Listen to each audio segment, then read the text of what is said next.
Good morning. स्वागत करता हूं मैं आपका अपने YouTube channel the gene of .0001 पर। जैसा कि हमारा लास्ट टॉपिक चल रहा था डाइजेस्टिव सिस्टम, तो आइए डाइजेस्टिव सिस्टम के आज हम फिर इस भाग को स्टडी करते हैं, यानी इस भाग का एक्सप्लेनेशन देते हैं जिस भाग को हम स्टमक कहते हैं, आमाशय या स्टमक कहते हैं। लेकिन इसको शुरू करने से पहले हमारी आपसे एक रिक्वेस्ट है कि अगर अभी तक आपने हमारे चैनल को सब्सक्राइब नहीं किया है या आप हमारे चैनल से नए जुड़े हैं तो हमारे चैनल को प्लीज़ सब्सक्राइब कीजिए और हमारी वीडियोस को लाइक और शेयर कीजिए और अपने सुझावों को हमें कमेंट बॉक्स में देते रहिए। तो आइए देखते हैं हम अपने इस स्टमक भाग को। देखिए, स्टमक भाग यानी आमाशय, इसको हिंदी में आमाशय और अंग्रेजी में स्टमक कहते हैं। यह लगभग 25 सेंटीमीटर लंबा आहार नाल का सबसे चौड़ा थैलीनुमा भाग होता है। ठीक है, आमाशय जो है वो 25 सेंटीमीटर लंबा होता है और बॉडी में पाए जाने वाले जितने भी भाग हैं उसमें सबसे चौड़ा भाग होता है, जो जिसमें भोजन जो है काफी समय तक रुकता है, जिसमें भोजन काफी समय तक रुकता है। यही वजह है कि हम जब एक बार भोजन कर लेते हैं तो हमें लंबे टाइम तक दोबारा भूख नहीं लगती है। अगर हमारी बॉडी से स्टमक को निकाल दिया जाए तो हमें भूख बहुत जल्दी लगेगी, बहुत जल्दी डाइजेशन होगा। तो इसलिए हम आपको बता दें कि स्टमक में सबसे लंबे टाइम तक भोजन रुकता है और यही सबसे बड़ा थैलीनुमा भाग होता है और इसमें बहुत ज़्यादा कंप्रेसिबिलिटी होती है, इस प्रसार होता है, इसका प्रसार बहुत ज़्यादा हो सकता है। ठीक है, तो आइए इसके बारे में बात करते हैं। लगभग 25 सेंटीमीटर लंबा होता है और जे आकार का होता है, जिसमें गैस्ट्रिक ग्लैंड्स पाई जाती हैं जो भोजन के पाचन है तो गैस्ट्रिक जूस का सेक्रेशन करती है। ठीक है, गैस्ट्रिक ग्लैंड्स को हम हिंदी में जठर ग्रंथियां कहते हैं। आमाशय के अंदर जो है वो जठर ग्रंथियां पाई जाती हैं और जठर रस का सेक्रेशन करती हैं, स्रावण करती हैं, जिसके कारण हमारे भोजन का जो है वो पाचन होता है। तो गैस्ट्रिक गैस का निर्माण जो होता है वो इन सब चीजों से मिलकर होता है। देखिए, गैस्ट्रिक जूस में HCl होता है, पेप्सिन होता है, HCl पाया जाता है, पेप्सिन पाया जाता है, लाइपेज नामक एंजाइम उपस्थित होते हैं। ठीक है, गैस्ट्रिक जूस में HCl, पेप्सिन और लाइपेज नामक एंजाइम पाए जाते हैं। ठीक है, और ये जो हमारा स्टमक भाग है वो 4 भागों से मिलकर बना होता है। सबसे ऊपर वाला होता है हमारा कार्डिक भाग, बीच साइड के किनारे वाला भाग होता है फंडिक, नीचे वाला होता है पाइलोरिक और बीच का जो बचा हुआ भाग होता है उसे हम बॉडी रीजन कहते हैं।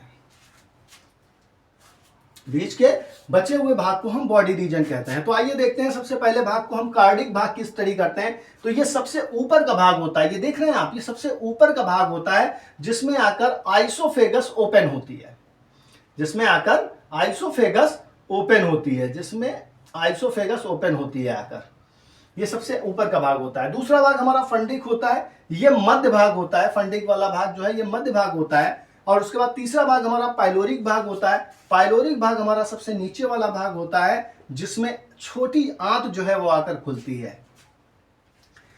तीसरा भाग हमारा शेषांत्र, इसको बॉडी रीजन या शेषांत्र भाग कहते हैं हिंदी में इसको शेषांत्र भाग कहते हैं। ये 3 भागों का के अतिरिक्त जो बचा हुआ भाग, यानी 1, 2, 3 भागों के अतिरिक्त जो ये बचा हुआ भाग होता है इस वाले रीजन का, ये भाग जो है हमारा बॉडी रीजन या शेषांत्र कहलाता है। ठीक है, अब हम आ जाते हैं अपने नेक्स्ट अगली पार्ट पर, जिसको हम छोटी आंत या क्षुद्रांत कहते हैं, छोटी आंत यानी स्मॉल इंटेस्टाइन इसको अंग्रेजी में बोलते हैं। ये भोजन के पाचन तथा अवशोषण का मुख्य केंद्र होती है। ठीक है, इसी में भोजन का पाचन भी होता है, अधिकांश पाचन छोटी आंत में ही होता है और अवशोषण भी ज्यादातर छोटी आंत में ही होता है। ठीक है, ये 6 से 7 मीटर लंबी और 2 से 5 सेंटीमीटर चौड़ी होती है और अत्यधिक कुंडलित होती है, यानी क्वाइल्ड नलिका होती है, जिसके अधिकांश भाग में विलाई पाए जाते हैं। देखिए, विलाई उंगली के समान संरचना होती है जो इसके भाग में, इसके अंदर वाले पार्ट में पाए जाते हैं,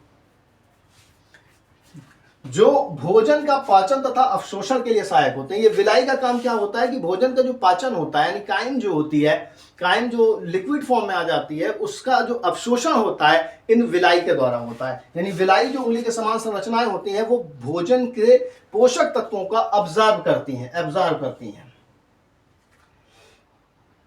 और ये तीनों भागों को हम डिओडिनम, जेजुनम और इलियम में बटी होती है, यानी जो हमारी इंटेस्टाइन होती है वो 3 भागों में स्मॉल इंटेस्टाइन बटी होती है, जिसमें सबसे पहला भाग डिओडिनम होता है जो आंत से बाहर निकलता है, इस भाग को हम डिओडिनम कहते हैं।